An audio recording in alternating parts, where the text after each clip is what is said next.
Hi, Dad. Welcome back to another episode of David Andy's Honest About Life. How are you doing today? I'm doing well, Andy. I think I'm doing a little bit better than you. You don't I, sound like Andy right now, but you have a good explanation for that. I do, and of course, this is your fault. It always We, is. growing up, playing sports, where you would come and watch, and this isn't just you. I guess it's really the family, right? It's your siblings. It's even your dad. Yeah. Whenever you'd be watching, a game, in my case, watching a basketball game, you all be yelling from the stands, cheering me on and cheering on the team. Well, I did that this weekend. As you know, Skylar, my daughter, plays. She rows with the women's rowing team at UVA, and they were up in Princeton this past weekend. Some great races up there. How But did they do? Dad, How they're did they do? they're rowing so far out into the water that if you want to be heard, and they probably don't even hear us yelling, but if you want to be heard, you really need to yell. So of course, I yell as loud as I can, along with all the other parents, and lo and behold, you lose your voice. Yeah, you got to get a blowhorn. You have one, don't you? I do, You should use it I instead of do, using. I Is do, that I that do. those things are loud. I got to ask you, how did they do though? They did all right. They did all right. I think they wish they'd done a little bit better. But this is good preparation for the ACC tournament, the end of the season tournament. And then depending on how they do at ACCs, they go on to the NC2As. So they did all right. There's a really good competition up there. Princeton, Pennsylvania, Dartmouth, Rutgers, Brown. There's some really big teams, really competitive, successful rowing programs. Yeah, and the Uh, rowing community, that is a big part of that part of the country is huge. it is. It is. The East Northeast is, like you said, just packed full of talented rowing teams. And they're elsewhere too. Texas has a good team, and the Midwest has typically has really good teams. Ohio State, Wisconsin, Michigan, Washington up there in the Northwest. And then you've got Stanford on the West Coast, and some of those. So they're really kind of all over the place, but there's a concentration of them up here in the East Northeast, for sure. Yep. Yep. That's cool. Yeah. So hey, you and I were talking. I think actually you sent me a text earlier today, as a matter of fact, to say something that happened to you this weekend that you wanted to give me a heads up that you got to be careful when you're having conversations and you think no one's listening. Can you share with us about what happened? It's almost freaky. It really is almost scary. And I'm sure this, I mean, I know a lot of people that this has happened to them. But if their cell phone is within earshot, they got it laying down somewhere, and you're talking about some topic, some subject, almost anything. And all of a sudden ads start popping up for that, or not only ads, but commentaries. It's crazy how that stuff can listen to you when it's not even on. I mean, the phone is on, but it's just sitting there, and it's a little freaky when you start to see, you're talking about, what were we talking about? We were talking about dog dishes, because we needed to get a dog dish that had more of a lip on because our little dog just sprays water all over the place.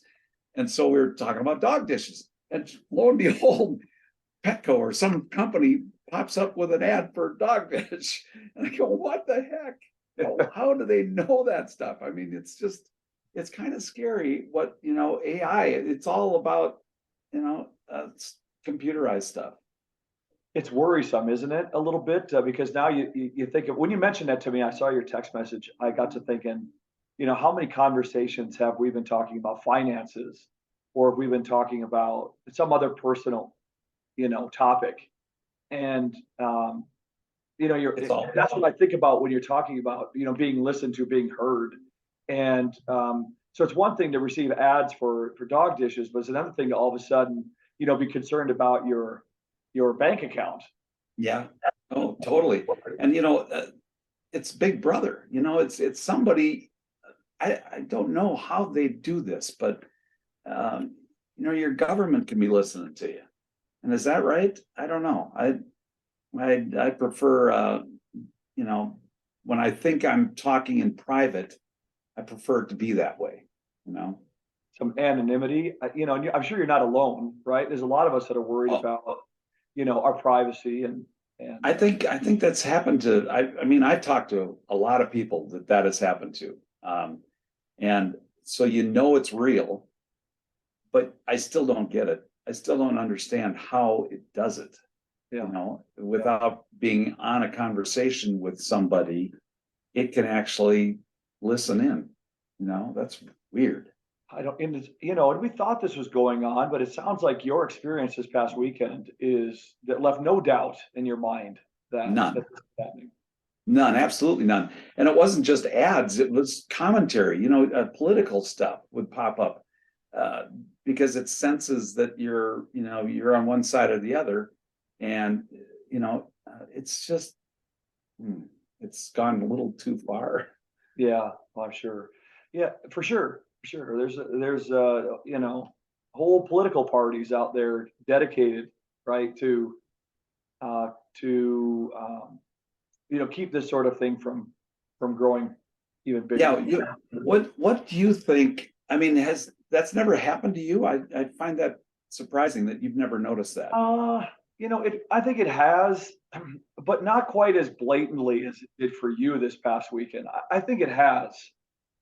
In other ways. I mean, I know that advertisers are trying to be as smart and savvy and technically advanced as they can be to connect the dots, right? They want to know if you drink regular beer, light beer, if you're a wine drinker, or not a drinker at all, right? They want to know that so that when they spend that money to deliver an ad to you, that it's the most productive ad that they can deliver.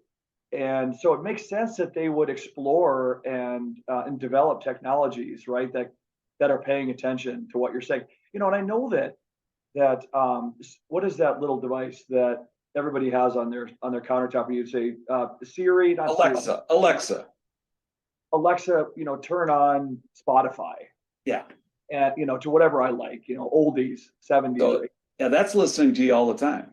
I definitely think that is the case, but we don't have one plugged in. We have it in the drawer, and I'm sure the battery's dead, probably because we worry about this. Well, the other thing is, you said that you haven't noticed it that much, but you and I started a company about triggered advertising, right? We did. But that you had to physically, be online and be doing whatever, and an ad would pop up because it, based on what you like, your preferences, we would trigger an ad. Well, this is without even being online. You're not even online. It's listening through your phone. And that to me is just way, way out of whack. It's not the way it should be. It's not the way time should be, But as you said, it's advancing. There's so many technologies out there now that are advancing. And they go, wow, that's cool. But then when you think about it, it's not so cool. No. I mean, it's great for the advertiser. It's great for the product.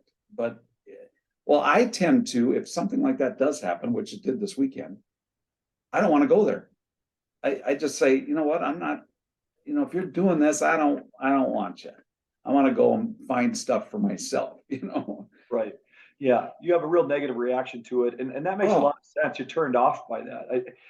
It's one thing if we receive, if they hear us talking about a piece of yard equipment, like I need a new lawnmower, and all of a sudden a lawnmower that you're interested in pops up and it's currently on sale. That's one thing, right? We might, hey, that's great, but to a point, right? If you go beyond that point where we're just having a conversation, that's where we draw the line, right? Yeah. This I totally agree. It's kind of like when you go onto Google and you Google, I want a lawnmower and I want one that's on sale, the cheapest lawnmower you can find or whatever. That's where you're asking for that. But when you're not asking for something, I totally agree with you. It turns me off. It goes like, that's just too much advertising. Oh, I agree. Well, it's going to be interesting to see where this goes.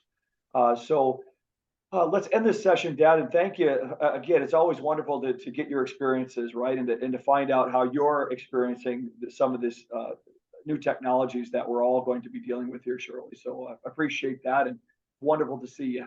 Very cool. Wonderful to see you and sort of hear you. That's good. I love you, buddy. Bye now.